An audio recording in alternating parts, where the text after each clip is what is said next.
राधे राधे महाराज जी। महाराज जी, मेरा प्रश्न है कि नाम जप करने का सबसे आसान तरीका क्या है? क्या हमें हाथ में कंठी माला अथवा काउंटर लेकर ही नाम जप करना चाहिए? ऐसा करने से कभी कभी हर जगह थोड़ा दिखावा सा लगता है। जबान से अंदर से उपांशु, ये जो ऊपर की तालू है जहाँ दांतों का ज्वाइंट है, मसूड़ा, तो मसूड़े के ऊपर जबान का अग्रभाग रख लिया ऐसे।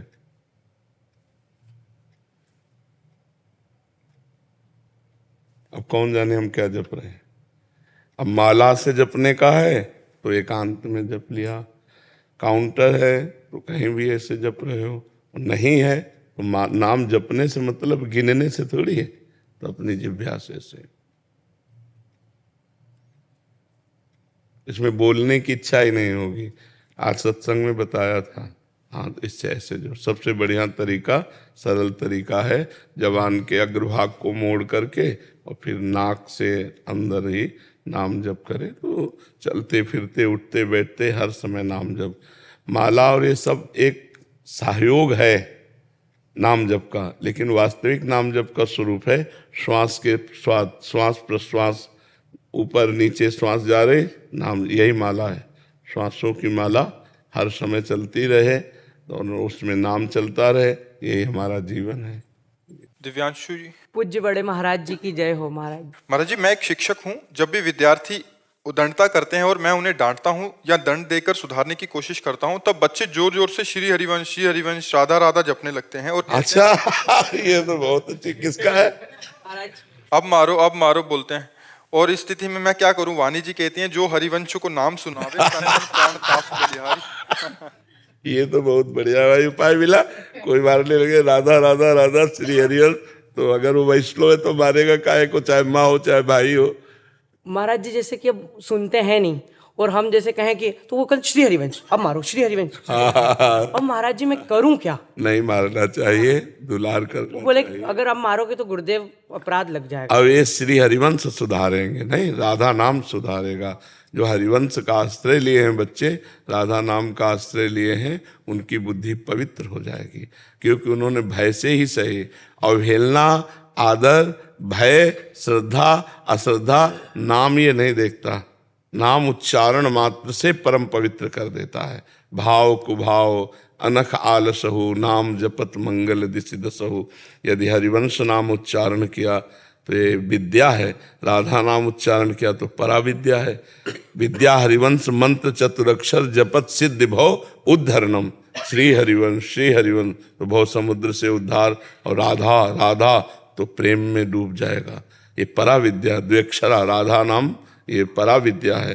तो राधा उच्चारण कर दे तो जो हरिवंश को नाम सुनावे तन मन प्राण तासु बलिहारी। जो हरिवंश उपासक सेवय सदा सेवं ताके चरण विचारी। हमारे सामने जो कहते श्री हरिवंश, तो हम उसके चरणों पर नाम, तन मन तासु बलिहारी। जो हरिवंश को नाम सुनावे तन मन प्राण तासु बलिहारी, तन मन प्राण सब बलिहार हैं, और कोई भी अपराध किया हो क्षमा। तो कम से कम इसी बहाने श्री हरिवंश श्री हरिवंश श्री हरिवंश, कैसे पापी क्यों न हो, हरिवंश नाम जो ले, अलक लड़ेती रीझ के महल खवासी दे। तो बहुत बड़ी बात है, बड़े अच्छे संस्कार बच्चों में है। इनके द्वारा ऐसे गंदे बातें बनेंगी ही नहीं। जो बचपन से नाम आश्रित है कि ये नाम मुझे बचा लेगा, तो आपसे ही नहीं बचा लेगा, पाप कर्मों से भी बचा लेगा, संसार से भी बचा लेगा। नाम समर्थ है, वो असमर्थ बच्चे हैं, उन्होंने नाम का भरोसा पकड़ा कि अब मारो। मैं श्री हरिवंश कहता हूँ तो नाम का बल लिया ना, तो श्री हरिवंश नाम बल लहो, अपने मन भाई सब कहो, रहो शरण हरिवंश की। सब बात बन जाएगी, सब बात बन जाएगी। विनय कुमार जी, गोरखपुर से। राधे राधे। राधे राधे महाराज जी। महाराज जी, मनुष्य के आध्यात्मिक प्रकृति के लिए भक्ति योग और कर्म योग दोनों का ग्रस्त जीवन में होकर कैसे निर्वहन किया जाए? जो हम कर्म करें, पहले उसमें पाप कर्म नहीं होना चाहिए, ध्यान रखना है। जैसे आप व्यापार कर रहे हो तो उसमें पाप कर्म नहीं होना चाहिए। आप जैसे कोई नौकरी या कोई भी कार्य कर रहे हो तो पाप कर्म नहीं होना चाहिए। जैसे आप बड़े पद में हो, आप घूस लेते हो तो पाप कर्म बन गए ना। दोषी को मुक्त कर दिया, निर्दोष को दंड दे दिया तो पाप कर्म बन गया। जैसे व्यापार है तो आप उचित दाम का विक्रय कीजिए, उसमें उचित मुनाफा ले लीजिए, उसमें ज़्यादा। तो पाप कर्म से अगर हम बच जाएं, और जो भी कर्म कर रहे हैं यत करोषि, जो भी कर्म कर रहे हैं वो श्री भगवान को अर्पित कर दें, और नाम जप करें। तो नाम जप भक्ति योग हो गया, और कर्म भगवान को समर्पित हो गए तो कर्मयोग हो गया।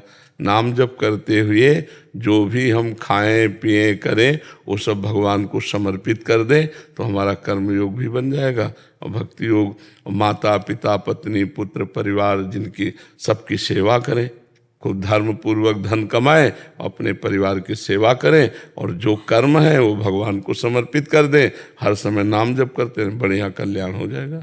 गृहस्थी में बहुत बढ़िया मंगलमय जीवन है, पर उसको जीना सीख ले तब है, नहीं तो पाप कर्म करेगा तो फिर नहीं बन पाएगा। जी राधे राधे गुरुदेव। गुरुदेव, आपके श्रीमुख से अधर्म से पैसा कमाने वाले के पूरे परिवार को भोगना पड़ता है, ऐसा सुना है। तो यदि माता पिता के द्वारा अधर्म का पैसा आ रहा है और आपका सत्संग सुनने के बाद भी अगर वो ना माने, तो फिर क्या मुझे भी वो भोगना पड़ेगा? इससे बचने के लिए मैं क्या करूं? आपकी आज्ञा। नाम जप और भजन तो करने का प्रयास कर रहा हूं, बट इसको कैसे? बड़ी समस्या है। जब घर के बड़े जनों के द्वारा गलत होता है तो फिर बच्चों को सबको भोगना पड़ता है। पिता के आचरण पुत्र पर प्रभाव डालते हैं। जैसा पिता आचरणशील होगा वैसे ही पुत्रों में ज्ञान विज्ञान की जागृति होगी। अब बड़ी समस्या यही आ रही है कि बड़े जनों के द्वारा जब गलत होता है तो छोटे बच्चे कैसे संभाल पावे। अब नौजवान सुधरना चाहते हैं और उनके माता पिता मांस खाते हैं, शराब पीते हैं, गंदी बातें प्रिय लगती हैं, तो फिर संस्कार बच्चों में भी वैसे है। अब कैसे तुम्हें बताऊं कि तुम कैसे बचो, क्योंकि घर है, माता पिता हैं, उन्हीं के द्वारा तुम पोषित हो। अब जैसे पता है कि अधर्म का पैसा है तो कैसे कहें, या तो घर त्याग करना बड़ा कठिन है, फिर अपने पैरों के बल खड़े होना वो अभी है नहीं तुम्हारे अंदर। तो इसलिए भगवान से प्रार्थना करो कि आपके माता पिता की बुद्धि शुद्ध करें और आपकी बुद्धि शुद्ध रहे। ये तो बिल्कुल सर्व सिद्धांत है कि जो घूस का पैसा, बेईमानी का पैसा, फ्रॉड का पैसा अपने घर लाएगा तो उसके परिवार में हानि हो जाएगी। उसके परिवार में कोई भी विवेकशील, कोई भी तेजस्वी नहीं होगा, वो सब पतन के मार्ग वाले होंगे। 4 दिन की चांदनी फिर अंधेरी रात पक्का। इसलिए अधर्म का कार्य नहीं करना चाहिए। धर्म से भले नमक रोटी खाओ, दीपक की तरह जलोगे, अधर्म से हाइलोजन की तरह जलोगे मानते हैं, लेकिन बहुत जल्दी फ्यूज भी हो जाओगे। फ्यूज हो जाना ठीक है या दीपक की तरह जलना ठीक है नहीं? लेकिन लोग बेईमानी ज़्यादा पसंद करते हैं, बेईमानी के द्वारा शॉर्टकट में धनी बनना, तो फिर वो शॉर्टकट में निपटा भी देता है। काल बहुत बलवान है, वो निपटा देता है। तो बच्चा नाम जप करो, भगवान से प्रार्थना करो, यही उपाय है। करण जी हरियाणा से। श्री हरिवंश। महाराज जी, आपके चरणों में कोटि कोटि प्रणाम। गुरुदेव भगवान, नाम कीर्तन में जब हृदय में बहुत ज्यादा वेदना हो तो क्या ये श्री जी की कृपा है या मन की चाल है? वेदना कैसे, क्या चिंतन चल के वेदना?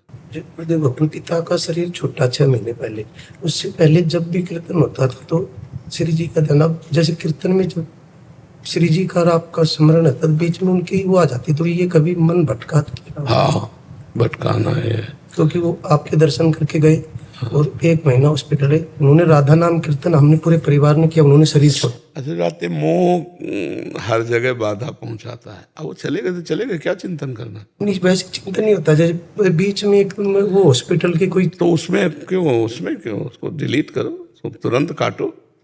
जब हम सच्चिदानंद प्रभु का कीर्तन कर रहे हैं तो फिर उसको तुरंत काटो। मोम जननी जनक बंधु सुत दारा, तन धन धाम सुहृद परिवारा, सबकी ममता ताग बटोरी, मम पद मन ही बांध बर डोरी। जब हमको ये पता है कि इस लोक का नाम मृत्यु लोक है, सबको यहाँ से जाना है, एक निर्धारित समय है सबका जाने का, चला गया तो हमारा उससे स्वार्थ संबंध, इसलिए पीड़ा होती है। नहीं, अभी मानो पता चले कि 5 लोग मर गए, आपको क्या फर्क पड़ेगा? कहीं एक्सीडेंट हुआ 5 लोग में, आपको क्या फर्क पड़ेगा? फर्क पड़ेगा तब अगर उसमें जीजा मौसा कोई भी है जिससे हमारा संबंध है, तो हमें दुख हो जाएगा। नहीं, हमें कोई दुख नहीं होगा। हमें दुख तब होता है जब अपना संबंध किसी से है और फिर वो जब मरता है। तो हमको ये ज्ञान रखना चाहिए, परमार्थ के प्रतीक है कि इस लोक का नाम मृत्यु लोक है। यहाँ सबकी एक समय सीमा है और उस सीमा के अंतर्गत उसको मरना होगा। चाहे सीमा है 28 वर्ष की अवस्था, तो भरी जवानी में मरना होगा उसको। इसका नाम मृत्यु लोक है। तो हम लोग इस बात के लिए तैयार रहें कि हमारा शरीर और हमारे संबंधियों का शरीर एक नियत समय के लिए है और वो जाएगा।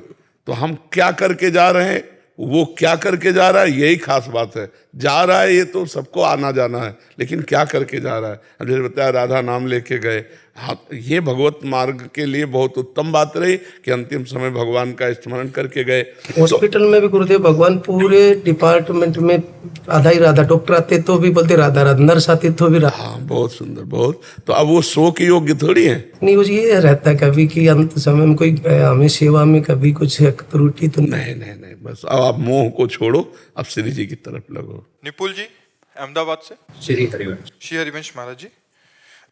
महाराज जी ये कह रहे हैं कि एक दवाइयाँ बनाने वाले एक साइंटिस्ट हैं, 2 साल से आपसे जुड़ा हूँ, सत्संग नाम जब वो आपके बताए नियमों के अनुसार जीवन जीने का प्रयास कर रहा हूँ। महाराज जी मैं समाज की भलाई के लिए गंभीर बीमारियों के उपचार हेतु नई दवाइयों की खोज करता हूँ। वह चाहता हूँ कि इस कार्य में अपने नाम जप का उपयोग कर सकूँ। कृपया मार्गदर्शन करें कि किस प्रकार से नाम जप को मेरे कार्य जिसका उद्देश्य समाज कल्याण के साथ कैसे जोड़कर देख सकता हूँ। मुझे पूरा विश्वास है कि आपके उत्तर से विज्ञान और अध्यात्म को आपस में जोड़। हमारी जब बुद्धि पवित्र होती है और प्रवीण होती है, 2 बात समझना। जब बुद्धि पवित्र होती है तो ये बात आती है कि लोगों को लाभ मिले, दुख निवृत्ति हो, रोग निवृत्ति हो, ये पवित्र बुद्धि का लक्षण है। और प्रवीण हो तो अच्छी अच्छी खोज करेगी, शोध करके उसका प्रयोग करके जांच करके फिर उसे सही दवा के रूप में हम समाज में उतारते हैं। ये पवित्र और प्रवीण बुद्धि।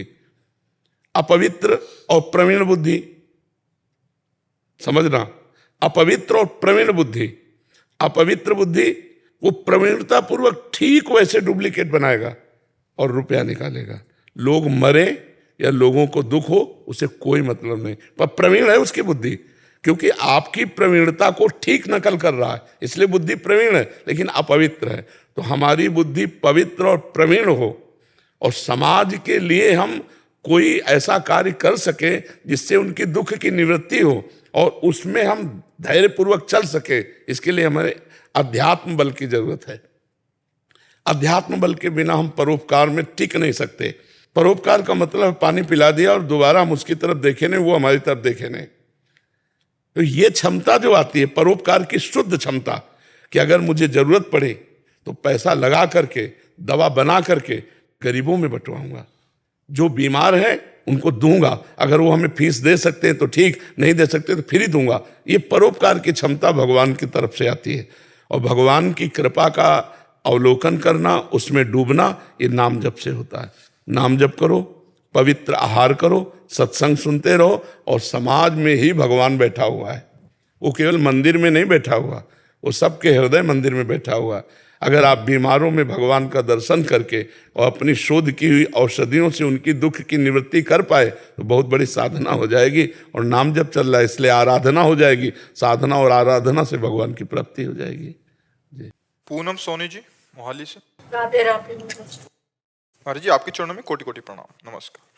महाराज जी ठाकुर रामकृष्ण परमहंस देव जी श्री रामकृष्ण वचनामृत में कहते हैं कि मानुष का मतलब मन होश, जिसका मन होश में है उसी मनुष्य का जीवन सार्थक है, नहीं तो वृथा ही है। महाराज जी होश में आए हुए मन की क्या पहचान है और इसे कैसे प्राप्त करें? जो अभी वर्णन किया, जिसका मन परमात्मा के चिंतन में तन्मय है वो होश में, जैसे उनसे कहा जगा हुआ मन और सोया हुआ मन, तो होश में आया और बेहोश एक ही बात तो है।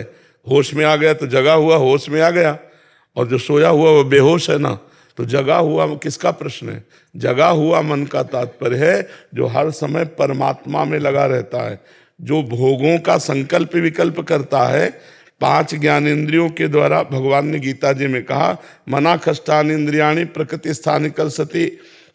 जो हमारी श्रवणेन्द्रिय है, नेत्रेंद्रिय है, रसेंद्रिय है, त्वगेंद्रिय है, घ्राणेन्द्रिय है, ये 5 ज्ञानेंद्रियां हैं।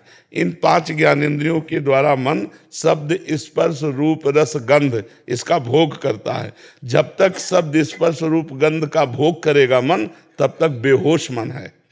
और जब इनसे हटकर परमात्मा में स्थित हो जाता है, तब ये होश में आ गया, तब मनुष्य जीवन सार्थक हो गया, मोक्ष का अधिकारी हो गया। मनुष्य जन्म का फल है इस आवागमन से मुक्त हो जाना, और वो तभी तो होता है जब मन भगवदाकार हो जाता है। विषयाकार मन बंधन का कारण, भगवदाकार मन मोक्ष का कारण। विषयाकार मन सोया हुआ, भगवदाकार मन जगा हुआ। विषयाकार मन बेहोश, भगवदाकार मन होश में। समझ पा रहे आप? महाराज जी, आपने अपने सत्संग में दिनचर्या में सुमिरन, सत्संग, स्वाध्याय, समाधि को शामिल करने का उपदेश दिया है। महाराज जी, समाधि का अनुभव कैसे करें? वह तो बहुत उच्च अवस्था है। नहीं, किसी बात को उच्च अवस्था मानकर हम छोड़ दें, ये हमारी कमी होगी। हाँ, किसी भी बात को, किसी स्थिति को हम उच्च अवस्था मानकर छोड़ दें, हमारी कमजोरी होगी। हमारे लिए ही तो हर अवस्थाएं बनी है। समाधि का तात्पर्य है चित्त की वृत्ति ही उदय न होना। एक जैसे आप गाढ़ निद्रा में सोए हैं तो उसमें सुषुप्ति है। ठीक समाधि में जगे हुए पुरुष की ऐसी स्थिति होती है, वो जागृत है, सुषुप्ति में नहीं है, पर उसकी स्थिति ऐसे ही गाढ़ निद्रा जैसी, कोई संकल्प विकल्प नहीं, कोई चिंतन नहीं, एकमात्र भगवान। गाढ़ निद्रा में जैसे कुछ नहीं, स्वप्न में जैसे पूरा संसार आ जाता है। समाधि जागृत, स्वप्न, सुषुप्ति तीनों से परे है, वो तुरीय अवस्था है। अब वो वाणी के द्वारा वर्णन नहीं की जा सकती चूंकि अनुभवगम्य है, पर इशारा इतना है जैसे सुषुप्ति में कोई मन का संकल्प नहीं उदय होता, सुषुप्ति में गाढ़ निद्रा में कोई चिंतन नहीं होता, ऐसे समाधि में भगवान के सिवा कोई चिंतन नहीं, कोई स्फुरना नहीं, कोई चंचलता नहीं, एकमात्र भगवान में स्थित, उसे समाधि कहते हैं। चित्त वृत्ति का निरोध करके परमात्मा में स्थित हो जाना समाधि कहते हैं। संकल्प विकल्प मन का रहित हो जाना, बुद्धि का परमात्मा में निश्चय हो जाना, अहम का परमात्मा में लय हो जाना, मन का परमात्मा में तदाकार हो जाना, ये समाधि है। पर है ऊंची स्थिति, पर ऊंची स्थिति हमारे लिए ही तो बनी है। अगर हम प्रयास करें गुरु की शरण में होकर तो हमको प्राप्त हो सकती है। जी। सौरभ शर्मा जी, गुरुदेव आपके चरणों में दंडवत प्रणाम। गुरुदेव, भगवान श्री कृष्ण जी कहते हैं कि किसी भी मनुष्य को दिल में कोई भी चाहत या कामनाएं रखकर जीवन यापन नहीं करना चाहिए, क्योंकि कामना ही पाप का कारण है। ऐसा करने से कभी जीव की मुक्ति नहीं होती। अलग अलग क्षेत्रों में अलग अलग वर्णन है। भगवान ने 4 प्रकार के भक्तों का वर्णन किया है। आर्त, दुख निवृत्ति के लिए भजन करना। अर्थार्थी, रुपया कामना की पूर्ति के लिए भजन करना। जिज्ञासु, भगवान को तत्व से जानने के लिए भजन करना। और ज्ञानी, भगवान के तत्व को जानने वाला। 4 भगवान ने वर्णन किए। तो जिनकी श्रेणी जिस कोटि की है वो उस कोटि का भजन कर रहा है। आप जहां उपदेश ये वर्णन कर रहे हैं, ये विशुद्ध मोक्ष पद की प्राप्ति के लिए है, लेकिन जो संसार में लगा हुआ है उसके लिए ये नहीं है। वो कामनाओं को करेगा क्योंकि उसके पास 4 समस्याएं हैं, तो कहाँ करे? वो भगवान से करे। भगवान ने उसे भी जगह दी है कि वो मेरे से मांग सकता है, उसका अधिकार है। मेरा अंश, ममैवांशो जीवलोके, मेरा अंश है, किससे मांगेगा? तो भगवान से ही कामना, और जो भगवान से कामना की जाती है वो मोक्ष प्रदान करने वाली होती है। अपने 4 पुरुषार्थ हैं, धर्म, अर्थ, काम, मोक्ष। जब धर्म के द्वारा अर्थ कमाया जाता है और भगवान के द्वारा कामनाओं की पूर्ति होती है, तो अगला है मोक्ष, उसे मोक्ष की प्राप्ति होती है। हाँ, जो सन्यासी हैं, जो विरक्त हैं, जो त्यागी हैं, जो भगवत प्राप्ति करना चाहते हैं, अगर वो कामनाओं की पूर्ति में फंसे रहेंगे तो फिर मोक्ष को कैसे प्राप्त करेंगे? उनका अलग मार्ग है। इसीलिए गृहस्थ मार्ग और विरक्त मार्ग रखा गया है। तो गृहस्थ मार्ग में कामनाएं तो होंगी। अब बेटी का ब्याह है, जनक जी महाराज जैसे परम ज्ञानी हैं, और जब धनुष भंग नहीं हुआ किन्हीं राजाओं से तो महाराज रोने लगे। परम ज्ञानी जनक जी रोने लगे कि अगर मैं जानता कि पृथ्वी वीरों से खाली है तो मैं अजगौ खंडन की शर्त ही न रखता, मेरी जानकी कुंवारी रह गई। तब लक्ष्मण जी कूद पड़े और उन्होंने कहा कि ये आप कैसी बात बोल पड़े? रघुनाथ जी के विराजमान होने पर आपने ऐसी बात कर दी, तुम अजगौ की बात करते हो?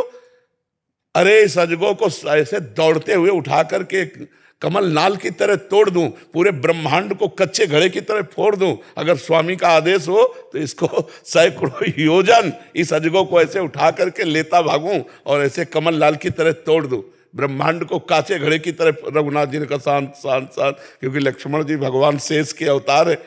तो इतने बड़े महात्मा ज्ञानी जनक जी रो पड़े ना अपनी बेटी के ब्याह में। तो गृहस्थी में बेटी का ब्याह है, बेटे का ब्याह है, पढ़ाना है, लिखाना है, बड़ी समस्याएं हैं। अब उन समस्याओं का समाधान कहाँ होगा? भगवान से तो होगा। तो अगर वो भगवान से अपनी समस्याएं रखता है तो कोई निषेध नहीं है। हाँ, जो समस्याओं से परे स्थिति चाहता है वो भगवान से प्रार्थना करे कि मेरी कामनाएं कभी पूरी ना हो, सब कामनाएं नष्ट हो जाएं और मैं आपको प्राप्त करूं। तो इसीलिए दो मार्ग हो गए, एक प्रवृत्ति मार्ग और एक निवृत्ति मार्ग। प्रवृत्ति मार्ग से कामना करते हुए निष्कामता की ओर बढ़ता है और निवृत्ति मार्ग से सीधे निष्काम से मोक्ष की तरफ जाता है।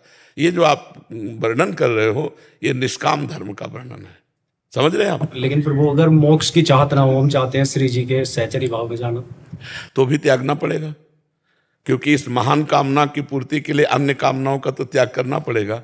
जगते भयो फिरे बैरागी, वृंदावन रस में अनुरागी। मोक्ष का मतलब क्या होता है? द्वंद्वों से मुक्त हो जाना, शत्रु मित्र मान अपमान लाभ हानि दुख सुख जन्म मरण, इनसे मुक्त हो जाना। मुक्त पुरुष ही प्रेम करता है, बंधन युक्त पुरुष थोड़ी प्रेम कर पाता है। तो प्रेम तो मोक्ष के आगे की बात है, समझ पा रहे हैं जी? नाम जप करो, खूब नाम जप करो, अच्छे आचरण करो, गर्लफ्रेंड बॉयफ्रेंड वाले चक्कर में मत पड़ो, क्योंकि ये गंदी आदतें परमार्थ क्या मनुष्य जीवन के अस्तित्व को ही मिटा रही हैं।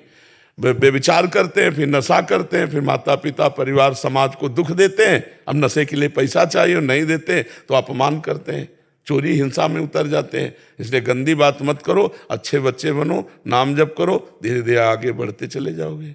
ध्वनि देसाई जी, सूरत, गुजरात से। श्री हरिवंश महाराज जी, राधे राधे। महाराज जी, इस कलयुग में हम युवाओं के द्वारा ऐसा क्या किया जाए कि हम समाज के लिए ऐसा क्या करें कि संतों के बताए हुए मार्ग का अनुसरण कर युवाओं के लिए हमें कुछ मार्गदर्शन करें? पहले स्वयं ब्रह्मचर्य, नाम जप, सत्य, पवित्र मन का विचार, सब ठीक हो जाएगा। 3 बातें पकड़ लो, ब्रह्मचर्य, नाम जप, अब सत्य, पवित्र आचरण में भोजन आपका पवित्र, चरित्र आपका पवित्र, वाणी आपका पवित्र, नेत्र पवित्र, अभी सब ठीक हो जाए। वाणी पवित्र करना है तो झूठ मत बोलो, किसी की निंदा मत करो, किसी को दुख देने वाले वचन मत बोलो। नेत्र पवित्र करना, मोबाइल में गंदी रील मत देखो, गंदी सीने मत देखो, बाहर गंदा दृश्य मत देखो, बाहर किसी के गंदे दोष मत देखो। नेत्रों को झुका के रखो, आवश्यक हो तो ही देखो, नेत्रों को बचाओ। वाणी को संयम में, नेत्रों को संयम में, कान को संयम में। किसी की निंदा मत सुनो, गंदी बातें मत सुनो, किसी की लड़ाई झगड़े की बातें अपने दिमाग में मत लाओ। कान को पवित्र रखो, मन को पवित्र रखो, ये है चरित्र पवित्र रखना। तो जिसका ब्रह्मचर्य ठीक है, जिसके विचार पवित्र हैं, जिसकी वाणी नेत्र श्रवणेन्द्रिय पवित्र है और जिसका आहार पवित्र है, वो कुछ भी कर सकता है। वो समाज के लिए, अपने लिए, सबके लिए कर सकता है। और जो ब्रह्मचर्यहीन भ्रष्ट आचरण वाला है, मनमानी भोजन पाने वाला है जहां जैसे मन आया, और मनमानी आचरण करने वाला है, वो ड्रामा कर सकता है, समाज सुधार नहीं कर सकता। वो ड्रामा कर सकता है, समाज सुधार का ड्रामा करके अपनी वासनाओं का पोषण कर सकता है, वो समाज सुधारक नहीं हो सकता। पहले खुद सुधरे, फिर समाज को सुधारने की योग्यता आती है। जी, बहुत बार ऐसा देखा गया कि मतलब हमारे अंदर प्रेरणा तो हो गई कि समाज सुधार करना है, बट अपने में आचरण नहीं है। असल बात समाज है क्या, हमें ये समझना पड़ेगा। ये हमारे भगवान हैं, पहले हमारी दृष्टि सुधरे। सब रूपों में भगवान, सिय राम मैं सब जग जानी, करो प्रणाम जोरी जुग पानी। अब हमसे कोई पूछता है कि हम अमुक अपना सुधार चाहते हैं, हम उसको उत्तम सलाह दे देते हैं। अगर हम सुधरे हुए हैं तो वो सलाह उसके दिमाग में छा जाएगी, वो सुधर जाएगा। पहले हम सुधरे, पहले हम भगवत प्राप्ति करें, पहले हम महान बने, तब हम दूसरों को महान बना सकते हैं। अब केवल ऐसे कि आप ऐसे चलो फिर नहीं ऐसे होता, उसका असर नहीं होगा। बिल्कुल असर नहीं होगा। कोई उपदेश देने के पहले अपने में योग्यता होनी चाहिए। हम दूसरे को त्याग का उपदेश करें, खुद भोग में रत रहें, वो उपदेश काम नहीं करता है। तो हम समाज सुधारना चाहें, अपने को सुधारा नहीं तो क्या होगा? बहुत से ऐसे समाज सुधारने की धारणाएं होती है कि हम अपनी वासनाओं का पोषण करते हैं समाज सुधारना की भावना की आड़ में, दूसरे के परोपकार का बोर्ड लगा करके हम अपनी वासनाओं की पूर्ति करते हैं, रुपया लेकर के, सम्मान लेकर, कहीं ना कहीं। लेकिन अगर अपनी वासनाओं को मिटा के समाज सुधारने की बात हो, ऐसा कोई बिरला होगा जो कष्ट सह करके अपनी इंद्रियों को संयम में रख करके परोपकार की भावना वास्तविक रखता है। हम उस प्रणाम करते हैं उस समाज सुधारक को। ऐसा कौन हो सकता है हमारे? वही हो सकता है जो भगवान का आश्रित है, भगवान का भक्त है, जिसे भगवान का भरोसा है और जो भगवान को प्रसन्न करना चाहता है, वही ऐसा मतलब लक्ष्य प्रभु हो। हाँ। तो फिर सब हो। हाँ, तब हो सकता है। अगर भगवान को प्रसन्न करना नहीं तो कहीं ना कहीं कुछ भी हम करें, हम उपदेश करें, प्रवचन करें, कुछ भी करें, अगर भगवान की प्रसन्नता नहीं है तो रुपये की प्राप्ति, मान प्रतिष्ठा पूजा की प्राप्ति, उसके लिए हम मान का त्याग कर देंगे। मान के लिए इतने बड़े त्यागी, ये भी तो मान है, बड़ा सूक्ष्म विषय है। भगवान की प्रसन्नता जिसका लक्ष्य है कि हर समय भगवान देख रहा है, मैं जिसके साथ जो बर्ताव कर रहा हूं वो परोपकारी है। और जो भगवान को लक्ष्य में नहीं रख रहा तो धन, मान, प्रतिष्ठा, यश, कीर्ति, ये उसका लक्ष्य होगा। भगवान लक्ष्य नहीं होंगे और इससे परोपकार होगा नहीं, परोपकार का नाटक होगा, परोपकार नहीं हो सकता। अब वो दिखाई दे रहा है परोपकार, लेकिन यदि हम भगवान की प्रसन्नता और जीव की सेवा का भाव रखते हैं तो धन्य है, और अगर हम उससे अर्थ उपार्जन या मान प्रतिष्ठा रखते हैं तो वो व्यापार है, परोपकार नहीं है। पाप का इरादा भी नहीं है फिर भी पाप हो जाता है इंसान से, क्यों जी? पाप का इरादा नहीं है, लेकिन सुख बुद्धि जहां है वहां पाप हो जाती है। जैसे हमारा इरादा नहीं है कि हम किसी को पीड़ा पहुंचाएं, लेकिन सुख बुद्धि है भोगों में, तो पाप हो ही जाएंगे। हमारा इरादा नहीं है कि हम किसी के साथ गलत आचरण करें, लेकिन हमारी जब सुख बुद्धि है, ध्यान देना, सुख बुद्धि है तो पाप हो जाएगा। चाहे जहां सुख बुद्धि हो, धन में, स्त्री में, कहीं भी सुख बुद्धि हो। जैसे शराब में है, पीने का इरादा नहीं है पर सुख बुद्धि है तो पी लोगे, खाने का इरादा नहीं पर सुख बुद्धि है तो खा लोगे। नहीं, हमारी सुख बुद्धि नहीं तो हमें जीवन में कभी एक बूंद नहीं रखा, कभी उसको टच नहीं किया, अभक्ष्य पदार्थों को, कभी गंदी बात टच नहीं की, क्योंकि हमारी बुद्धि, सुख बुद्धि भगवान में है, सुख बुद्धि भोगों में नहीं। और जहां सुख बुद्धि है तो ऐसा लगता है कि मैं बिल्कुल नहीं चाहता था, कोई भूत जैसा हमारे दिमाग में आया और करवा बैठा। लगता है कि नहीं कि यार मैं ये तो नहीं चाहता था, पहले नहीं चाहता था और बाद में भी जलन है, पता नहीं ऐसा क्यों हो गया, सुख बुद्धि होने के कारण हो गया। समझ पा रहे हैं जी?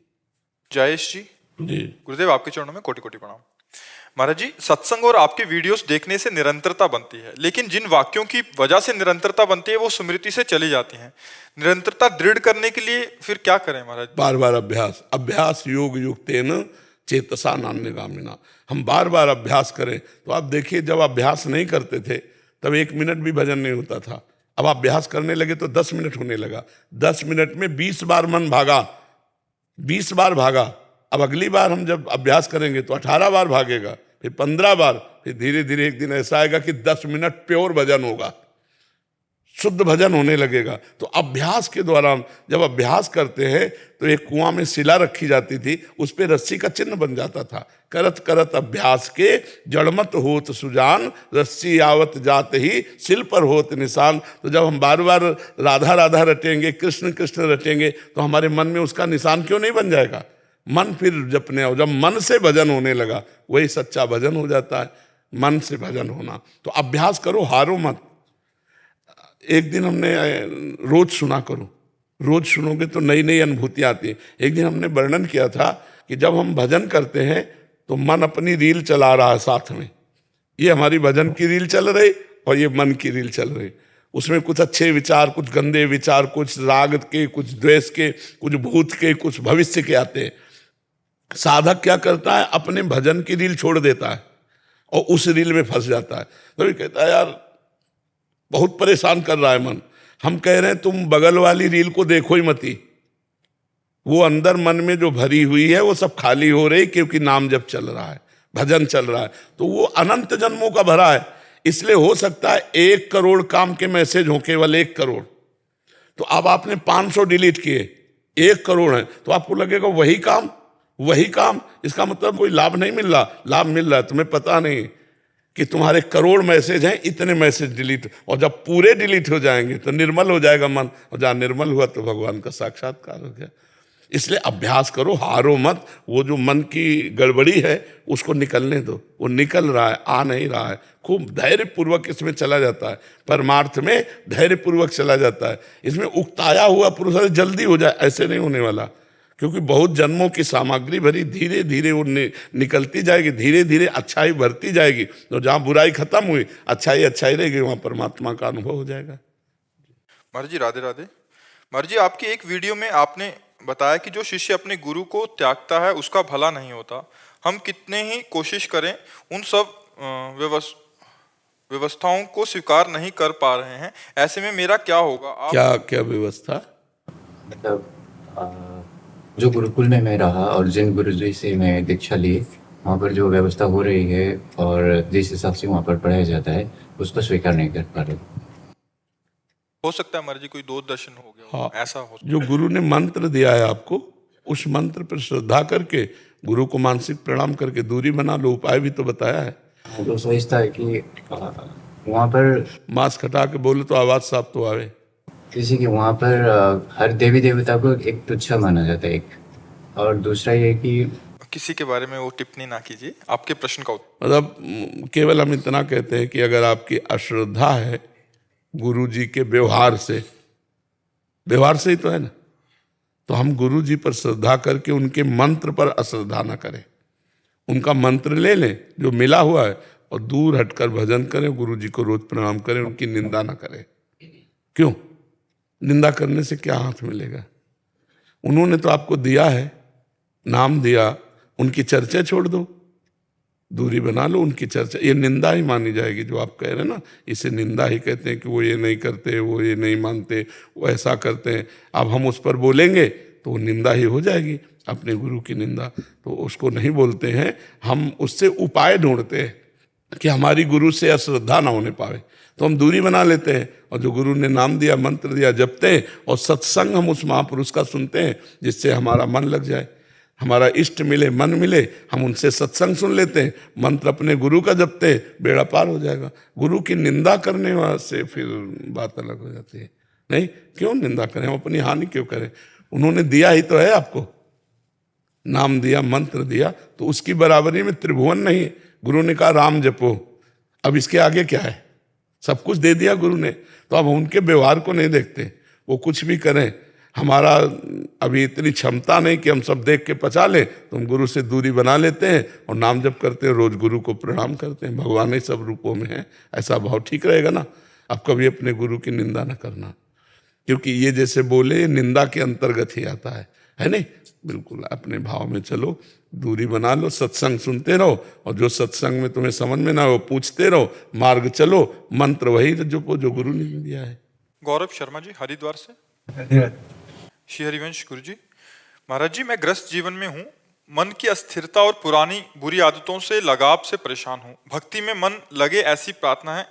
महाराज जी, क्या हमारी होने वाली संतान को हमारे आचरण या बुरी आदतों से विमुख रख उन्हें भक्ति एवं भागवत मार्ग पर रखा जा सकता है? हमारे पुराने एवं पहले आप अपने को सुधारेंगे तब, क्योंकि आपका ही तो अंश जाएगा ना। तो अगर आप जिन विचारों से अभिभूत हैं, जो आचरण कर रहे हैं, वही आपकी संतान पर उसका प्रभाव पड़ेगा। तो आप पहले अपने आचरणों को सुधारिए, आप भक्त बनिए, आप नाम जप कीजिए, मन लगे न लगे। ऐसे मन अभी नाम जप करवाओ तो नाम सच्चिदानंद में अमृत है, लेकिन उसे अच्छा नहीं लगता, क्योंकि संसार के भोग अच्छे लगे। अगर अभ्यास करते जाओ, इसे और नाम जप करो, तो आपका हृदय पवित्र हो जाएगा। फिर गंदी बातों के लिए मन चलेगा ही नहीं, गंदी बातों से घृणा हो जाएगा। कोई नशा मत करो, कोई गंदे आचरण मत करो। नशा करते हो क्या? शराब। भाई सुनो, आज से बंद कर दो, हिम्मत करो। है मतलब कोई भगवान न करे कि कोई इसका निगेटिव स्वरूप आवे, तब आप बंद करो, तो अभी बंद कर दो। नियम लेते हो आज से? नियम पक्का? पक्का। तो कहो, आज मैं वृंदावन में शपथ लेता हूँ कि आज के बाद शराब नहीं पीऊंगा। आज मैं वृंदावन में शपथ लेता हूँ कि आज के बाद शराब और धूम्रपान कुछ नहीं करूँगा। बहुत सुंदर, बहुत सुंदर। भगवान मंगल करेंगे, भगवान मंगलमय है, उनका स्वभाव बड़ा करुणामय है, इसीलिए भेजा है। ठीक है, अब जो संतान पर प्रभाव पड़ेगा वो मंगल में पड़ेगा, क्योंकि हमारे जैसे आचरण होते हैं, हम जो खान पान करते हैं उसी से रक्त बनता है, रक्त से वीर्य बनता है, और वीर्य में वही परमाणु होते हैं जिसका जैसा होता है। तो अब हम अगर अच्छे विचार वाले हैं, अच्छे आचरण वाले हैं, तो हमारी संतान अच्छे विचार वाली होगी। महाराज जी, पहले से ही जैसे चल रहा था सब कुछ, अभी संतान तो प्राप्ति आशीर्वाद अब श्री जी का होने वाली है, मतलब 3-4 महीने बचे बस। तो अब जैसे उसको रामायण सुनाओ, जो गर्भस्थ शिशु में है ना, उस माँ को रामायण सुनाओ, वो नाम जप करे, भगवान की पूजा करे, तो उसके संस्कार पड़ जाएंगे, उसके संस्कार पड़ जाएंगे।